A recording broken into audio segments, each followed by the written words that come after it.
Vasudevaya.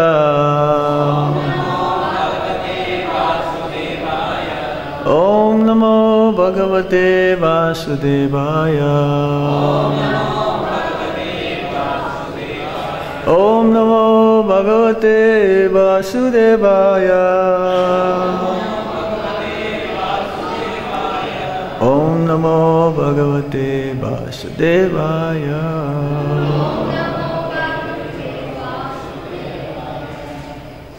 Hare Krishna.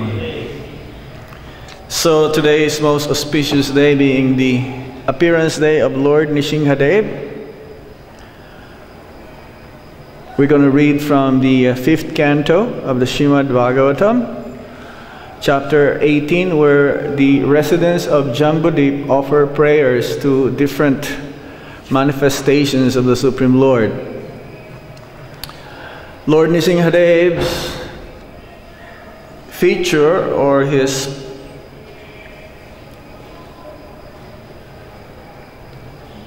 qualities, or his personality is eternal.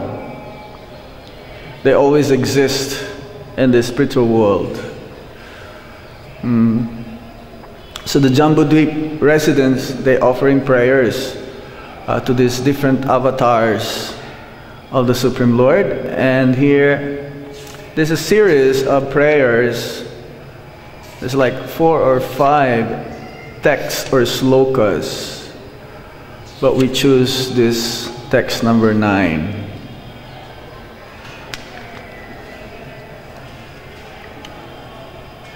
Swasti astu visvasya kalaha prasidatam jayantu Bhutani Shivam Mitho Dhiya Manas Cha Badram Bhajatad Adoksaje Avishyatam No Matir Ahaituki. Before that, we forgot Api. Swasti astu visvasya kala prasidatam Jayanto bhutani shivam mitodiya Manascha badrang bhajatad adoksaje Avishyatam no matir api ahaituki. Swasti astu visvasya kala prasidatam Jayanto bhutani shivam mitodiya Manascha vadrang bhajatad adoksaje Avishyatam no matir api ahaituki.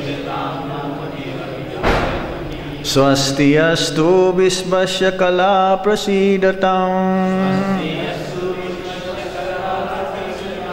Jayanto bhutani shivam mitodiya Manascha badrang bhajatad adoksaje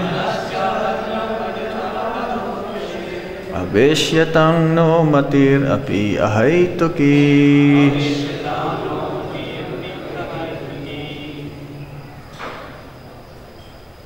Swasti astu visvasya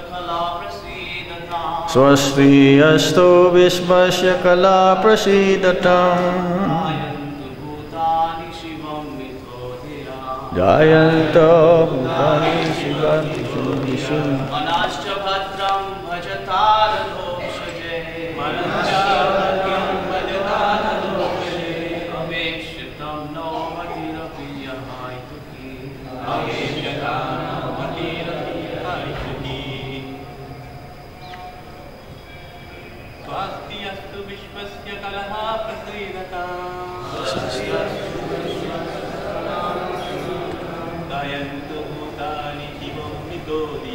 Jayanto Bhutani Shivam Mitodiya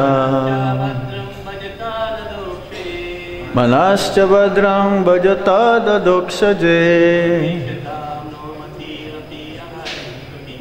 Avishyatam no matirapi ahetuki. Mataji's?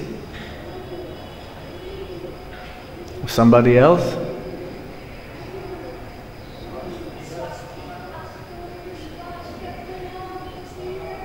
Swasti astu visvasya kala prasidatam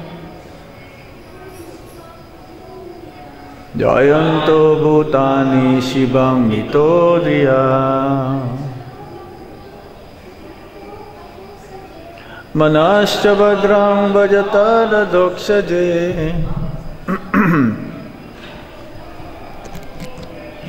Abhishasham Namatorapi Tuki. Wanna try?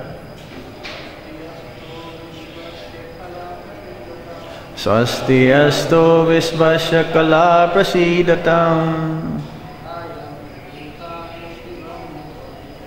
Jayanto Bhutani Shivam Mitodiya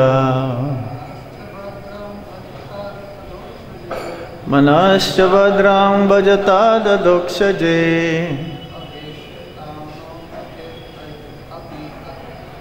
Manisham Namatorati Rishyati. Swasti, auspiciousness. Astu, let there be.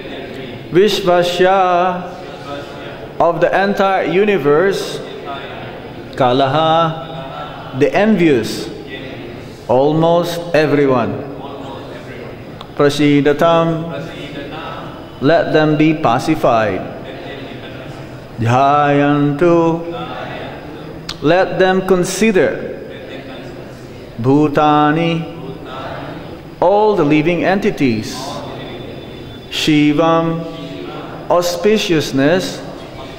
Mitaha, mutual. Diya, by their intelligence. Manaha, the mind.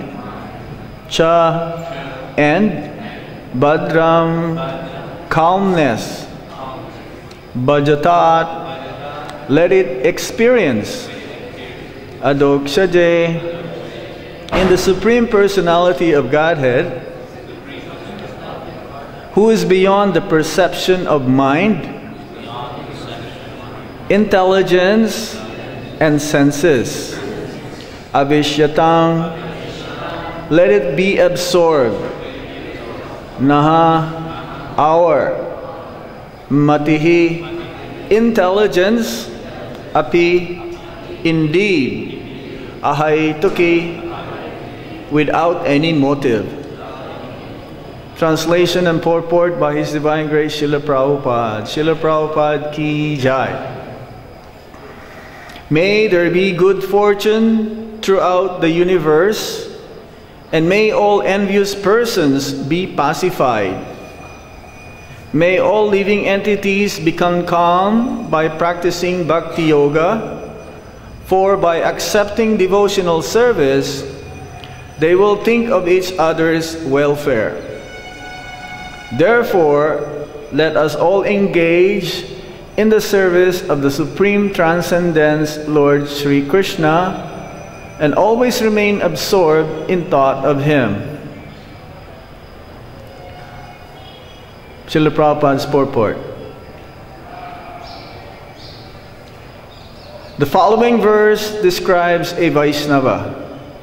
Vanchakalpatarubhyascha kripa sindhuvya eva cha patitanang pavanebhyo vaishnavebhyo namo namaha. Just like a desired tree, a Vaishnava can fulfill all the desires of anyone who takes shelter of his lotus feet. Prahlad Maharaj is a typical Vaishnava. He prays not for himself, but for all living entities, the gentle the envious, and the mischievous. He always thought of the welfare of mischievous persons like his father, Hiranyakashipu. Prahlad Maharaj did not ask for anything for himself. Rather, he prayed for the Lord to excuse his demoniac father. This is the attitude of a Vaishnava who always thinks of the welfare of the entire universe. Srimad Bhagavatam and Bhagavad Dharma are meant for persons who are completely free of envy, parama nirmatsaranam.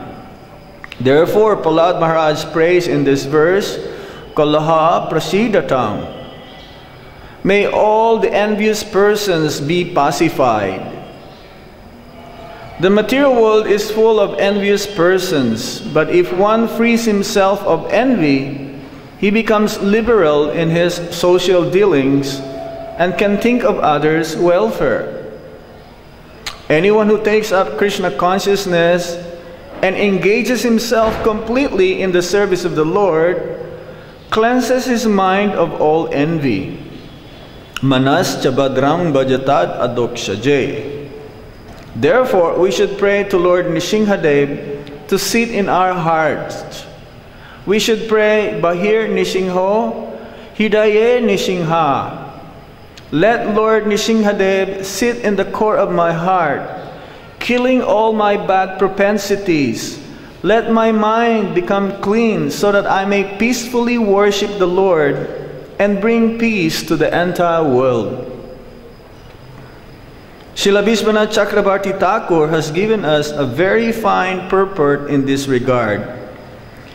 Whenever one offers a prayer to the Supreme Personality of Godhead, one always requests some benediction from Him. Even pure, Niskama devotees pray for some benediction, as instructed by Lord Sri Chaitanya Mahaprabhu in his Sikshastakam. Ayi nanda tanuja kinkarang patitamang bisame babambudho kripaya tavapada pankaja stiti duli sadirsham bichintaya. O son of Maharaj Nanda, Krishna, I am your eternal servitor. Yet somehow or other I have fallen into the ocean of birth and death. Please pick me up from the ocean of death and place me as one of the atoms at your lotus feet.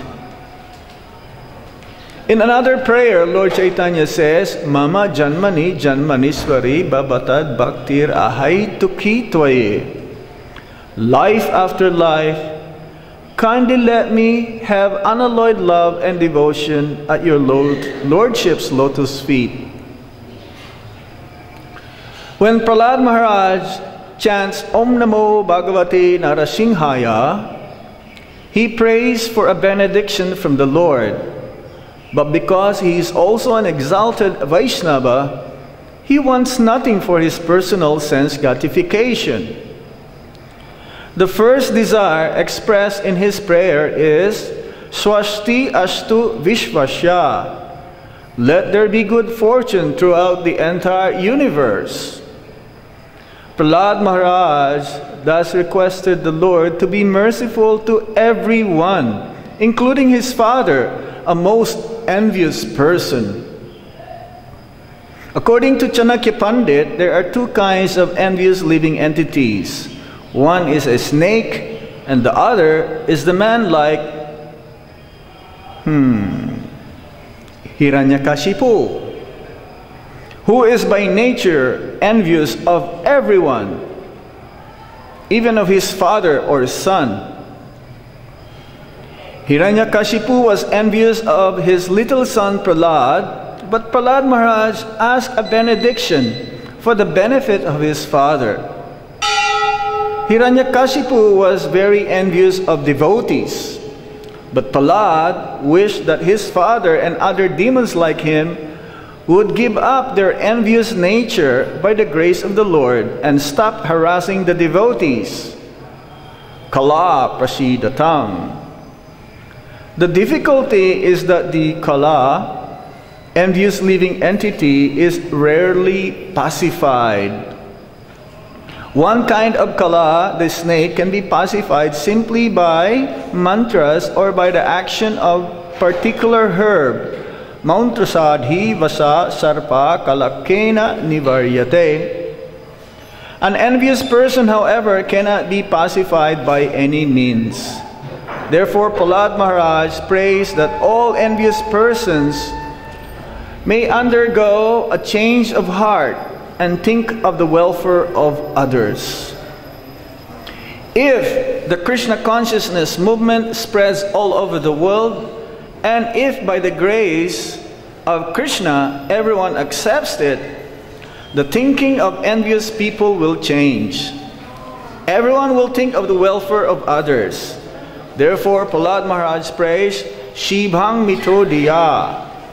In material activities, everyone is envious of others. But in Krishna consciousness, no one is envious of anyone else. Everyone thinks of the welfare of others. Therefore, Prahlad Maharaj prays that everyone's mind may become gentle by being fixed at the lotus feet of Krishna. Bhajatad adokshaje. As indicated elsewhere in Srimad Bhagavatam, Savai Mana Krishna Padara Bindayo. And as advised by Lord Krishna in Bhagavad Gita 1865, Man Mana Bhavamad Bhakto. One should constantly think of the lotus feet of Lord Krishna. Then one's mind will certainly be cleansed. Cheto Darpana Marjanam. Materialists always think of sense gratification.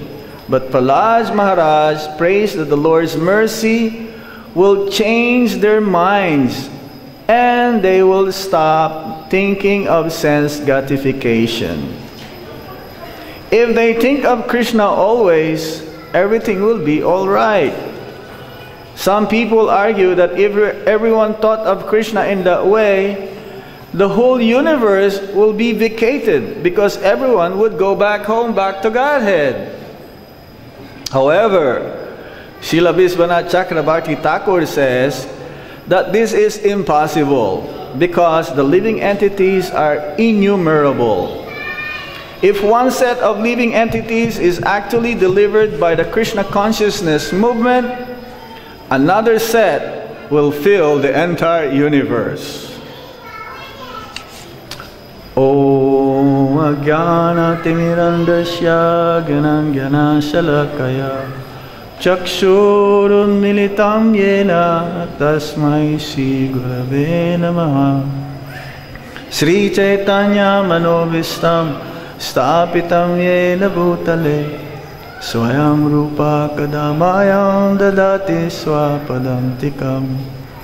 Vandeham Shri Guru Shri Juta Padakamalam Shri Gurum Vaishnavamscha Shri Rupam Sagrajatam Sahagana Raghunathan Vitam Tam Sajivam Sadvaitam Sadvadutam Parijana Sahitam Krishna Chaitanya Devam Shri Radha Krishna Padan Sahagana Lalita Shri Vishakam Vitamscha.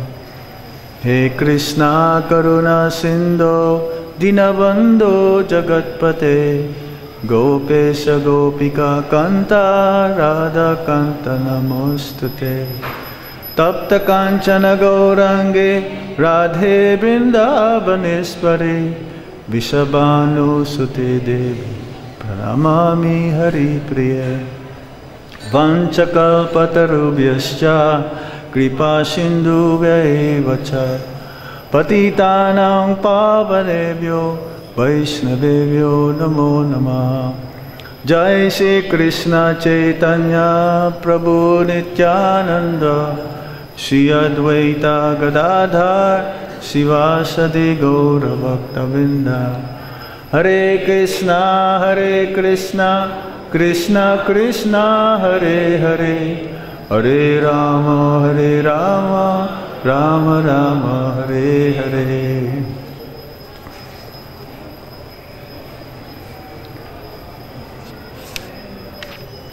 Swasti astu visvasya kala prasidatam jayantu bhutani shibam mitudiya manascha vadram vajatara dokshaje avishyatam no matir api ahaituki. May there be good fortune throughout the universe, and may all envious persons be pacified. May all living entities become calm by practicing bhakti yoga, for by accepting devotional service, they will think of each other's welfare. Therefore, let us all engage in the service of the Supreme Transcendence, Lord Sri Krishna, and always remain absorbed in thought of Him.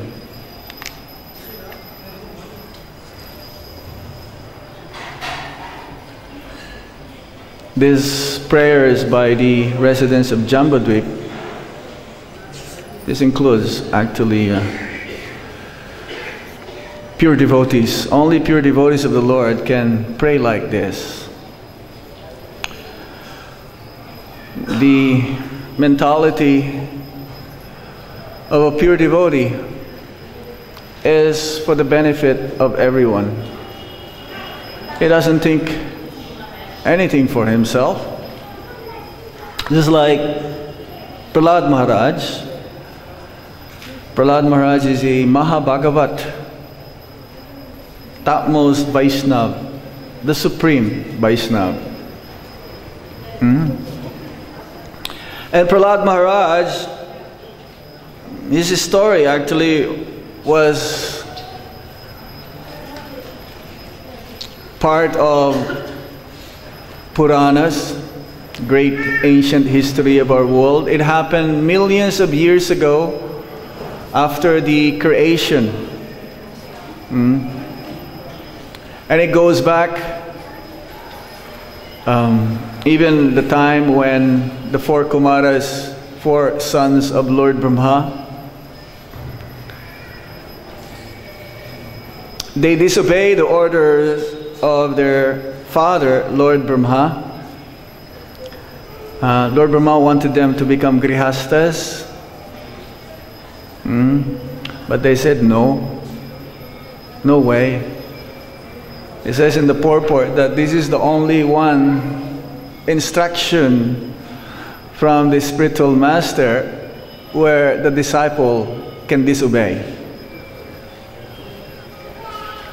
Otherwise, everything is yes. No way you can say no to Guru, spiritual master.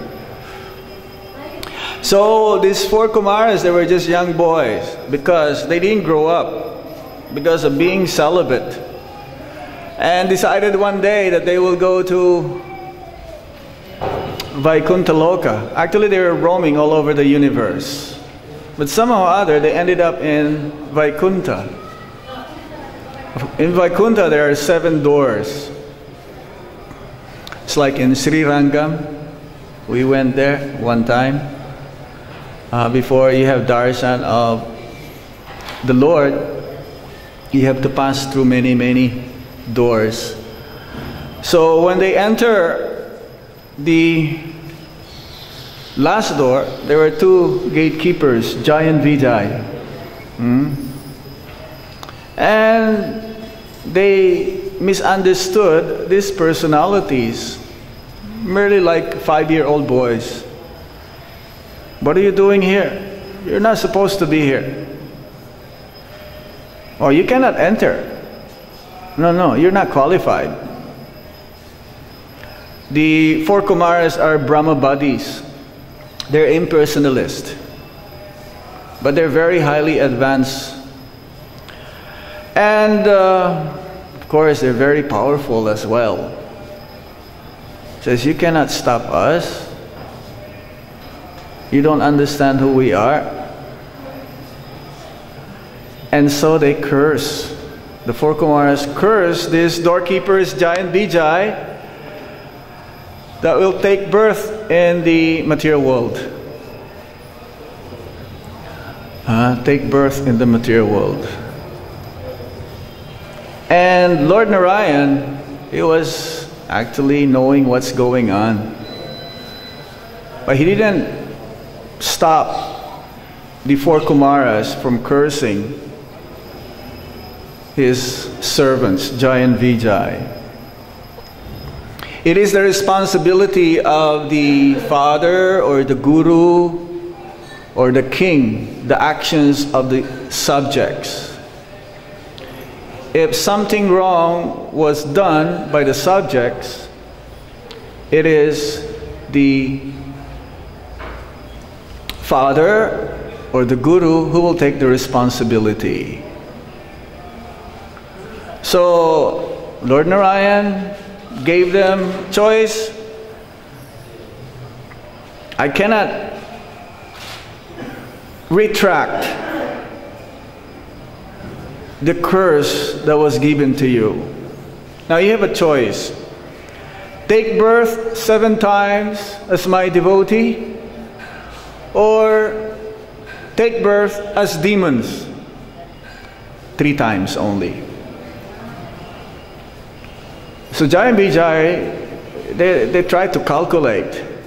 They want to do immediately. They want to take their post immediately. They don't want to prolong.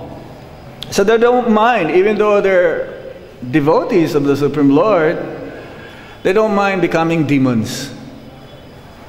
And only demons can play, only devotees can play and fight with the Supreme Lord. Equally, because he likes this. He likes to exhibit, the Supreme Lord likes to exhibit his fighting mood, that only big demons can really fight with the Supreme Lord. The small demons, he will just like click like that or push them with little air and they'll finish. So they decided, my dear Lord, we'll take the form of demons so that we can come back again. We don't mind becoming demons.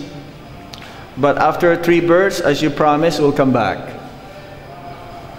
So these are the first demons, Hiranyaksha and Hiranyakashipu. Actually, they're twin brothers. And Hiranyaksha was a little elder. He was born ahead than Hiranyakashipu. Hiranyaksha is very powerful as well. So much so that he pushed planet Earth to the nether regions. That means the subterranean planetary systems. The whole universe is filled up half with water. Now we don't see it because it is subtle. We only have experience in our universe, mostly our planet Earth. Sometimes NASA, they will send, a spaceship, but there's this what I call Vanderbilt kind of atmosphere that they cannot go through, but they're just bluffing. They went to Mars or to Moon or some. So many descriptions in the scriptures that the scientists, they don't believe, but because we believe and with faith, what is being explained in the Shastras is true because we experience it, that actually, especially from chanting of the Hare Krishna Maha Mantra. So Hiranyaksha is a very big demon, and only a form of the Lord who is a Boar incarnation, Varaha. He's the only one who can save. He's the only one who can pick up planet Earth, Mother Earth, from the subterranean nether regions of the universe. And it's very beautiful. There are 2 descriptions of Varaha in the Srimad Bhagavatam. One is red and one is white. Sweta, like Sweta Dweep, milk ocean, ocean of milk. And there is a deity of Sweta Varaha in Mathura. You can worship. that form of the Lord. So Hiranyaksha got killed. They were fighting for so many celestial years. So much so that everyone was watching, all the demigods.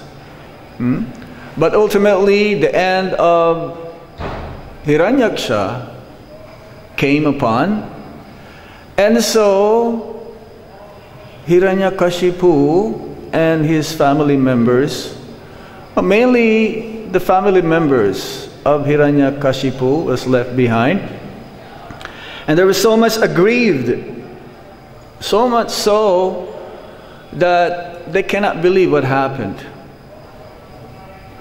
But Hiranyakashipu, who is the king of demons now, before his elder brother was the king, now he became the king of demons, Daitya from Kaishyapa and Diti,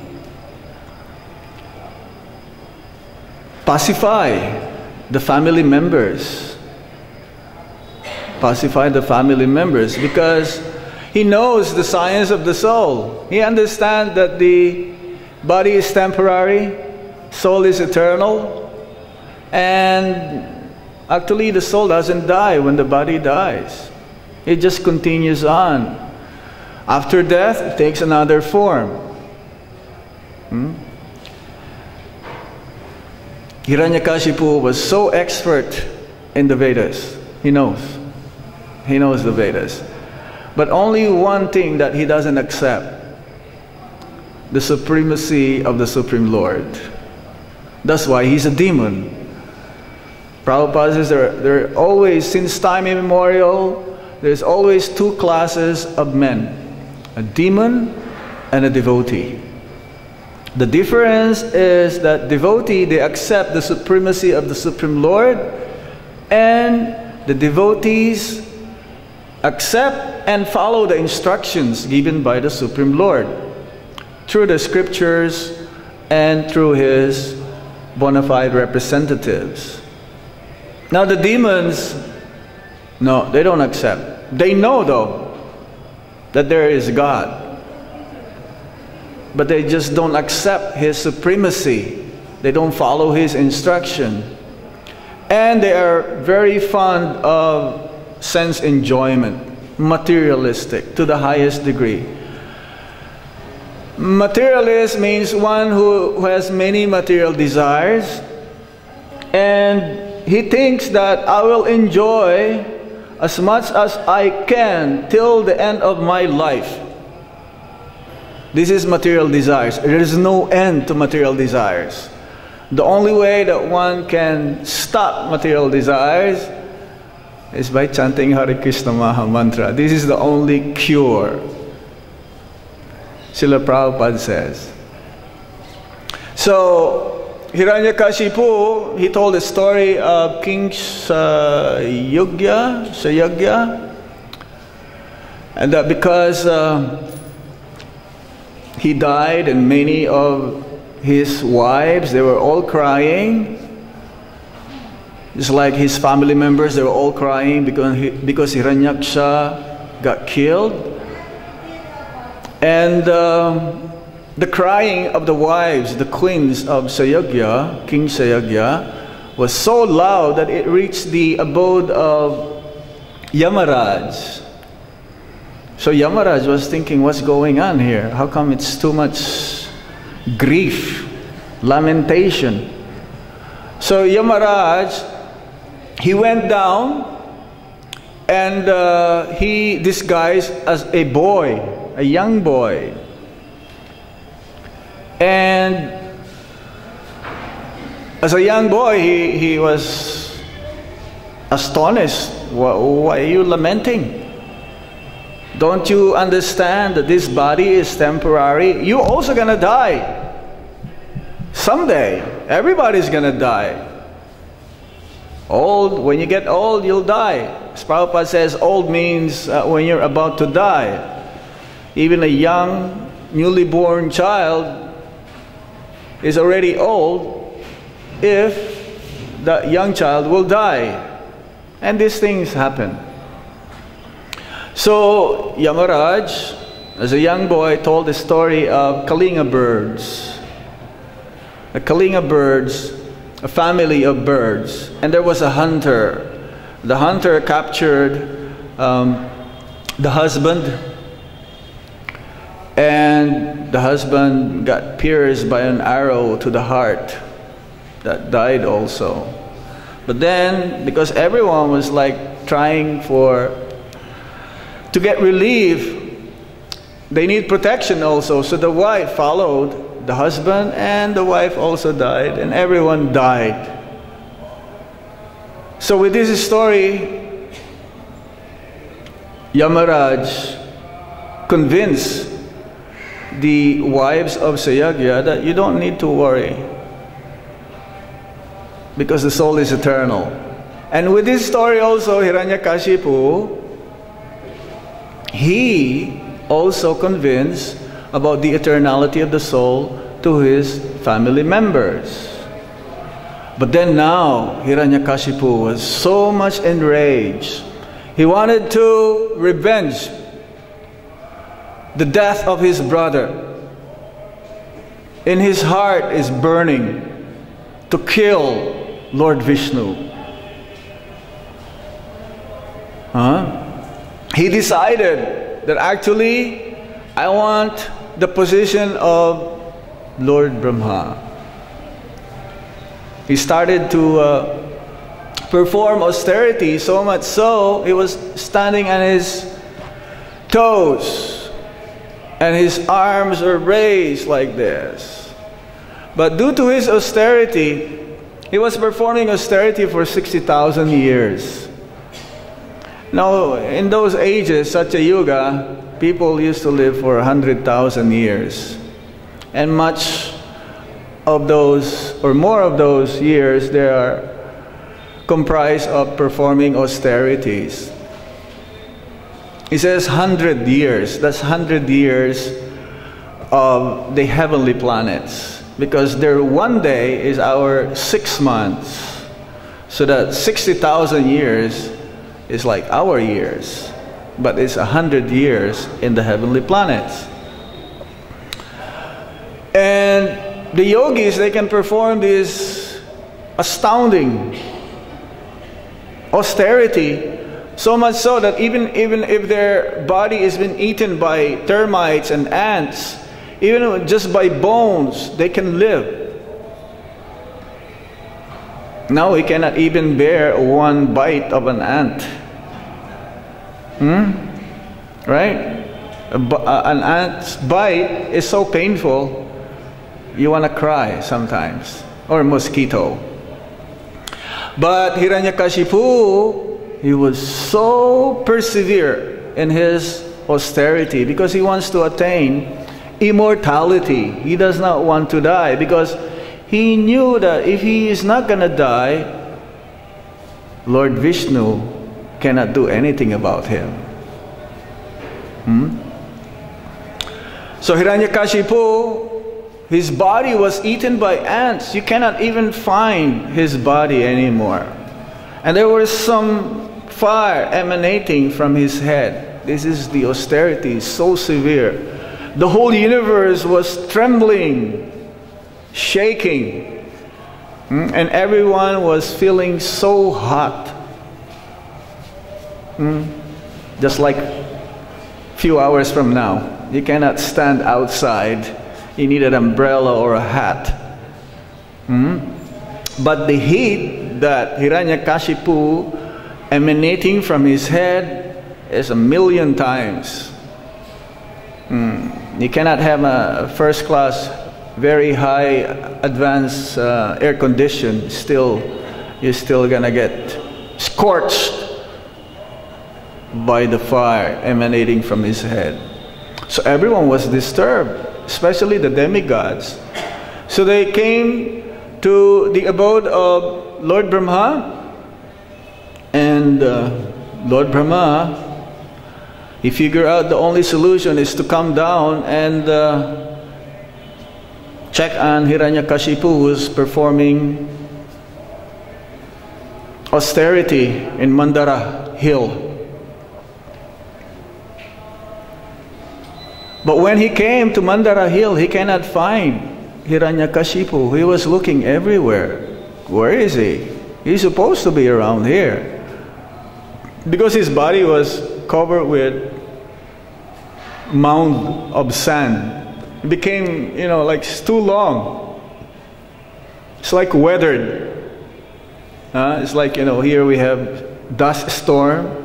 And if you don't clean your room will be covered by dust. You will not even notice that your room is there. So, but he figured out, oh, this must be the place. Because he saw a big mound of sand. And what he did is with his kamandalu, he has this mystical kamandalu and transcendental water inside. He poured water to that mound of sand. And eventually, slowly, the body of Hiranyakashipu, resplendent like a molten gold, he became more stronger. He became more beautiful. That even a thunderbolt cannot break his body. So strong. So strong. Everyone, who's performing austerity, they emanate some kind of effulgence.